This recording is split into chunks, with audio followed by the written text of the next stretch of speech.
Start అవ్వలేదు. ఒక app గురించి యాడ్ చేశాను. ఆ తర్వాత అది బెట్టింగ్ అయితే దాని నుంచి నేను తప్పుకున్నాను. I did not take payment అంటే ఓకే అన్నారు. సిఐడికి కూడా ఒక సార్వజనికులు ఒకరు కంప్లైంట్ చేశారు మన పేర్లన్నీ నెత్తి.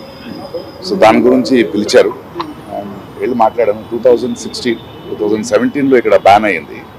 2016లో ఇంకా బెట్టింగ్ స్టార్ట్ అవ్వలేదండి. ఆ యాప్ గేమ్ అనుకుని మేము చేసామండి. ఆ తర్వాత తెలిసింది బెట్టింగ్ యాప్ ఈజ్ రాంగ్, అందువల్ల నేను కంటిన్యూ చేయలేదు.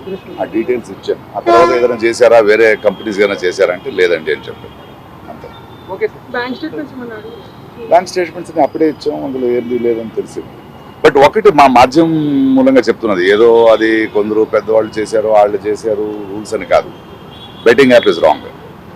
ఓకే, అది చాలా యంగ్స్టర్స్ జీవితాలు పాడైపోతున్నాయి. 2016లో మనకు తెలియదు అది ఇంకా యాప్గా ఉంది, ఇంకా బెట్టింగ్ స్టార్ట్ అవ్వలేదు. బట్ ఎప్పుడైతే బెట్టింగ్ స్టార్ట్ అయ్యి అది బ్యాన్ అయ్యిందో, యంగ్స్టర్స్కి నేను ఈ మూలంగా చెప్పేది ఒకటే, అంటే నేను బెట్టింగ్ యాప్ డబ్బులు పెట్టి చేయమని నేను యాడ్ చేయలేదని చెప్పడం చాలా ఈజీ. అలా కాదు, అది తెలిసి చేసినా తెలియక చేసినా తప్పే. యంగ్స్టర్స్ ప్రజలు అర్థం చేసుకోవాలి. మనం కష్టపడదాం, కష్టపడి సంపాదిస్తాం. ఇలాంటి యాప్ పోయి చాలా ఫ్యామిలీస్, చాలా youngsters they have lost there lifes. And I'm sorry for that and hope మనం దీని నుంచి నేర్చుకుంటాం. Thank you.